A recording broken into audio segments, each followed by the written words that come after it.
Welcome back to another episode of Murder, Mysteries, and More. My name's Kaylee. My name is Desi. Don't forget to like and subscribe. Don't forget to hit the bell next to the subscribe button to turn on post notifications. Before we get into this case, we always encourage those who have useful information to any unsolved case, please report it to your local police and sheriff department.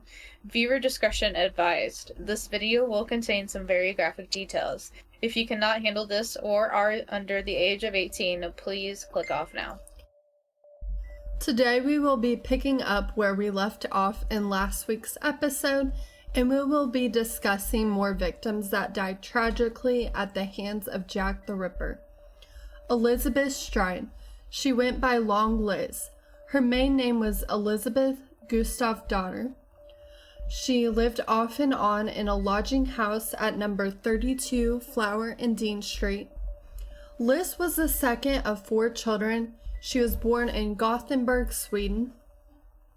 She moved to London in 1866. She married John Thomas Stride in 1869. In 1877, the couple separated, and in 1884, John Stride died due to tuberculosis. 6:30 p.m. on September 30th, 1888, Elizabeth was quenching her thirst in a nearby pub at the junction of Fashion and Commercial Streets.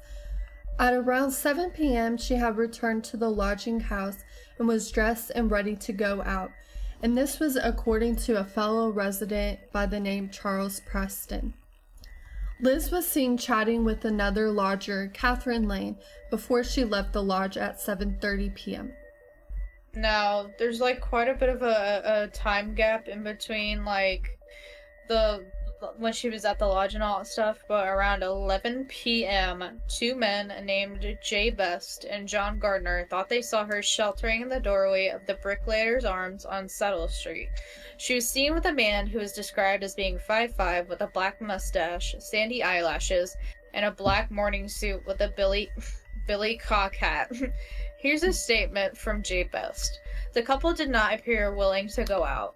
He was hugging and kissing her, and as he seemed a respectably dressed man, we were rather astonished at the way he was on with the woman.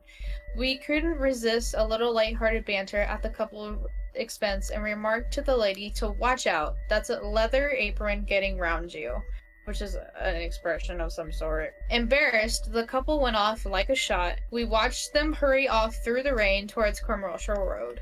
11:45 p.m., William Marshall spots the couple outside number 63 Burner Street, and around 12:30 a.m., P.C. William Smith spots them on the road to Duckfield's yard.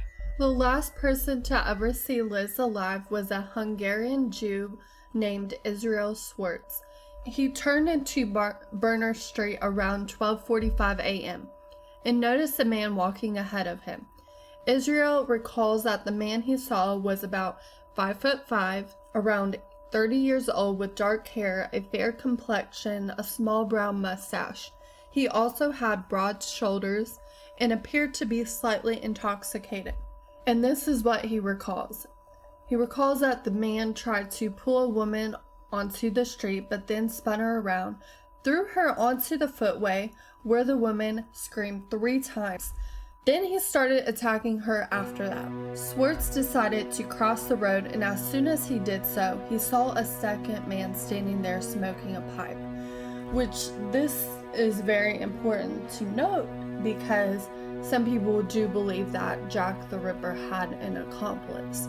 The man who was attacking the woman called out and said Lipsky, which after that the second man began to follow Israel, creepy. And Lipsky is actually a derogatory term against Jews, so people also believe that this was a motive for Jack the Ripper and that he did not like Jewish people. Yeah, unfortunately. It's still creepy though. That is creepy. In the late 1880s, we know a bunch of Jewish immigrants arrived in London. Oh yeah. About 1 a.m., Louis Dimeschutz, the steward of the International Workingmen's Education Club, returned to Dutfield Yard. As he turned his pony and his cart into the yard, his pony went to the left and refused to go any further. Looking into the yard, Lewis saw a I can't talk today. Lewis saw a dark form lying on the ground close to the wall of the club. He jumped down to investigate and struck a match to get a better view. It was windy that night and the match was almost gone, but in the couple seconds that the light flickered, he saw a woman lying on the ground. Shocked, he ran into the club to make sure that it wasn't his wife. Obviously, she was fine. He told several club members that there's a woman lying in the yard, but I cannot say whether she is drunk or dead. Him and several club members returned to the yard with a candle, and to their horror, they noticed the blood by the body and saw that the woman's throat had been cut. The club members hurried off into the streets to find a police constable. They were all shouting, "Murder!" and "Police!" They soon met Edward Spooner. P.C. Spooner asked what all the fuss was about, and when they told him what they found, he returned with them to Dutsfield Yard. Spooner stopped, lifted the woman's chin, and found it to be warm. Spooner then tilted the head back and said that he could see her throat was fearfully cut, a great gash in it over 2 inches wide. Jack the Ripper likes slicing throats open. Slice and dice. Oh my gosh. Morris Eagle and another member had headed out of Burner Street and gone along Commercial Road only to run into P.C. Henry Lamb. Lamb followed them back to the scene and ordered Collins to go at once for Dr. Frederick William Blackwell. When he asked by the coroner, Lamb said, "Her face was warm, but there was no pulse in her wrist. I could scarcely see her boots. She looked like she had been laid down quietly." Jack the Ripper was good about, being quiet and just getting away with this stuff. Yeah, as you guys will see here in a little bit, of course. But around 1:16 a.m., Dr. Blackwell arrived and pronounced the woman dead, saying he thought she might have been dead for between 20 to 30 minutes. And here's a statement from Dr. Blackwell as far as describing kind of the scene and all that stuff. But he said, the woman was wearing a check silk scarf, the bow of which was turned to the left and pulled tightly. I had formed the opinion that the killer had first taken hold of the back of the silk scarf and pulled the victim backwards. I'm very uncertain if her throat had been sliced while she was standing or after she had been pulled backwards. Once the killer slit her throat, she would not have been able to cry out and would have bled to death within a minute and a half. Inspector Edmund Reed was alerted by telegram at 1:25 a.m. All the people in the yard were of course interrogated and their names and addresses were taken.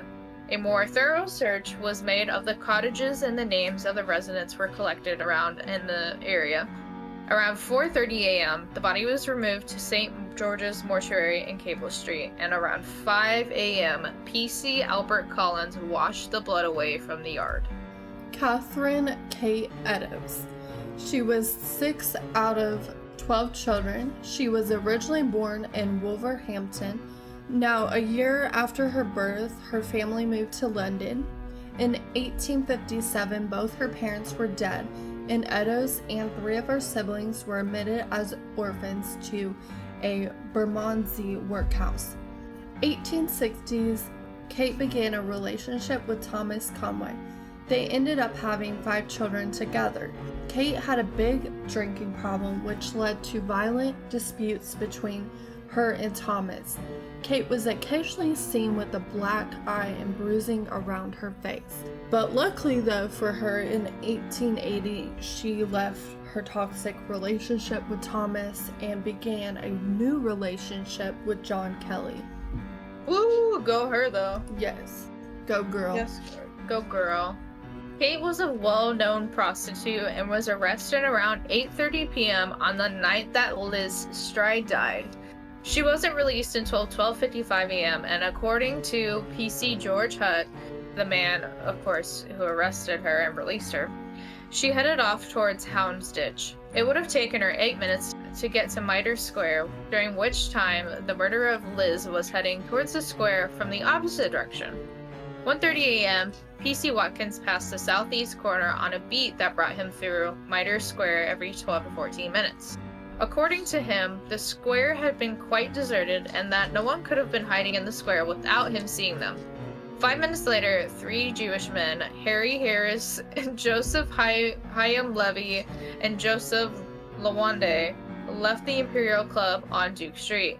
They noticed a man and a woman talking quietly together. Joseph Lawande describes the man as having the appearance of a sailor, age 30, 5'9", medium build, fair complexion, a mustache, sporting a reddish neckerchief with a pepper and salt loose-fitting jacket, with a gray cloth cap. Joseph would later state that although he didn't see the woman's face, he was sure by her clothing that it was Catherine.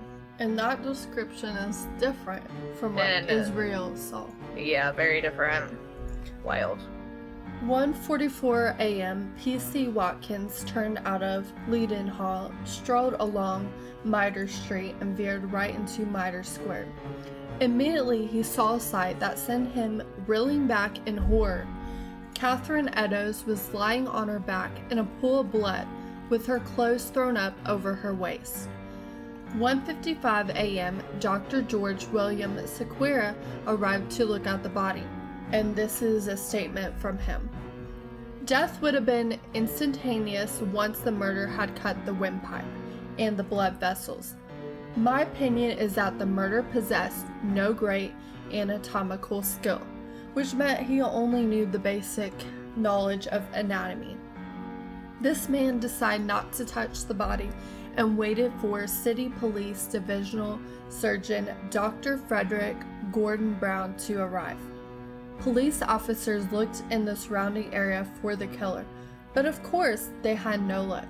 I do want to say, I think it's very contradicting what Dr. George Sequeira said, because everyone thought this man had, like, very extensive, like, anatomical, like, knowledge, and now this guy is saying he didn't, so... Yeah, it is very contradicting, because if we recall from our previous video, yeah, whenever they found the victim, Annie Chapman, they found that her wound had been removed, and you have to have some sort of anatomical knowledge, like pretty extensive, in order to take a wound out. Like your normal John Doe can't do that.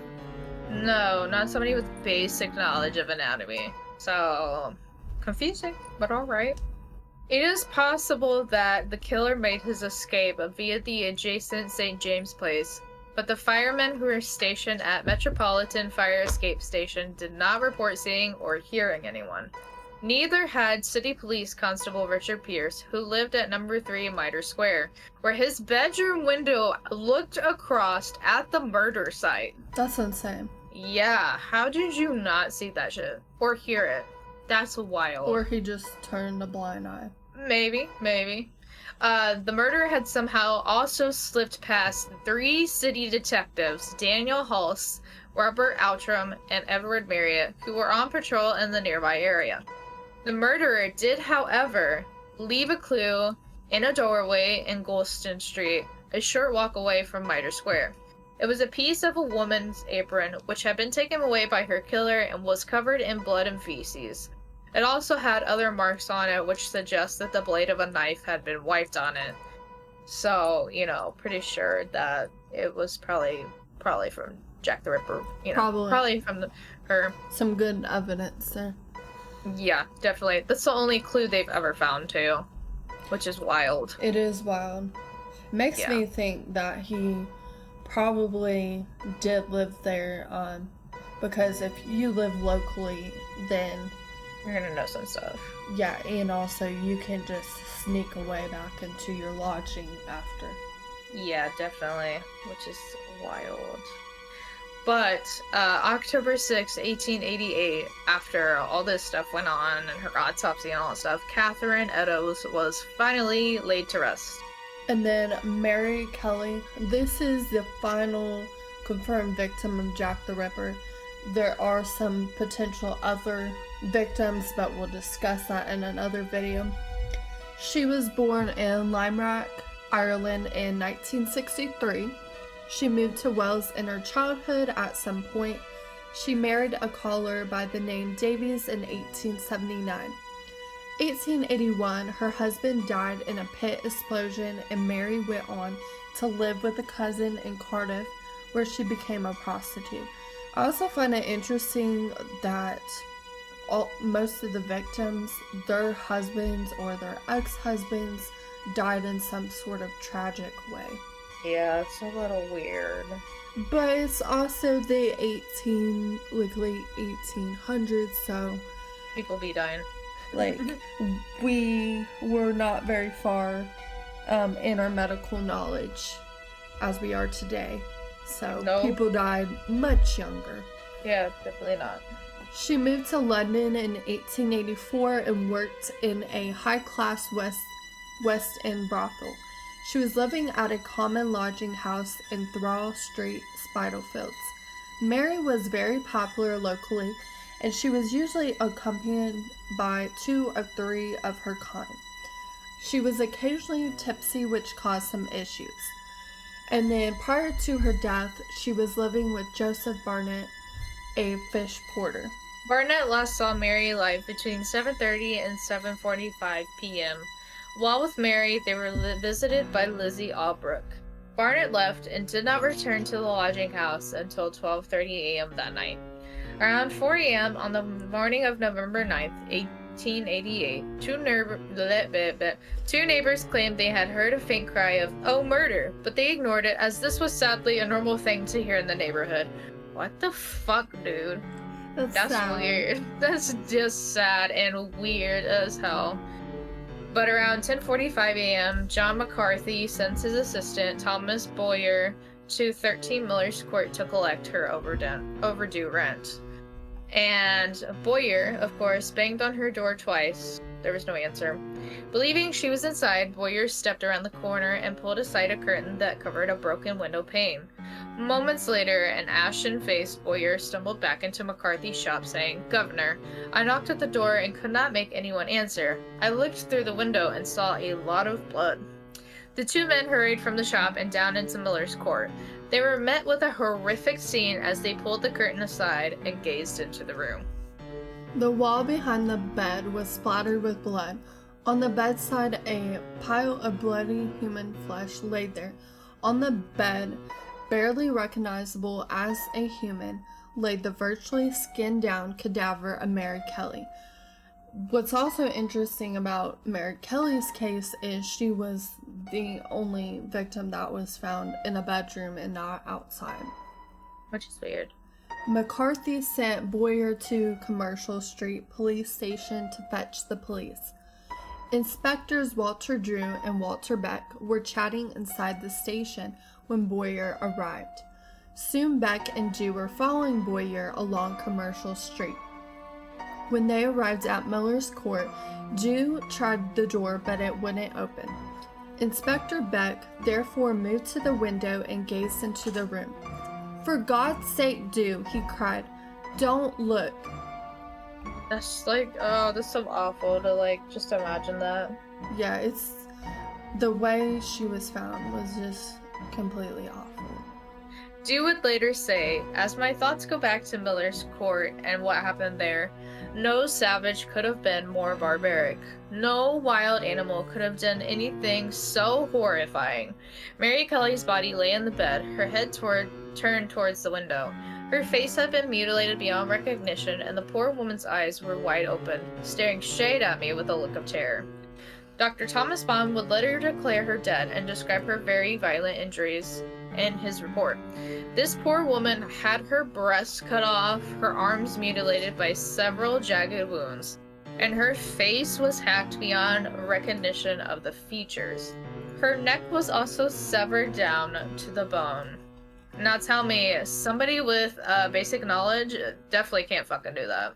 No, that's like the whole statement of basic anatomical knowledge is just plain out contradictory. Yeah. Fucking whack. Like, bro, you're so wrong. Like, this woman got mutilated and you want to say that? Yeah. Whoever did this, they had to really have the knowledge, you know. This level of killing somebody is beyond.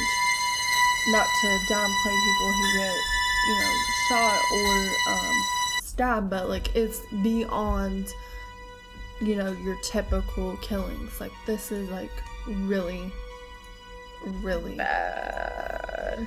Yeah, and he went from just slitting throats to like mutilating this poor woman. He escalated very fast. And he got away with it. Yep, he did. These poor innocent women did not deserve to be mutilated, even if they were prostitutes. They were people just like us, and none of us deserved to die such an awful death. Facts, though. None of us do. But thank you for listening to another episode of Murders, Mysteries, and More. Tune in next week where we uncover more of Jack the Ripper. And remember, always keep your eyes open. You never know when someone's going to slit your throat.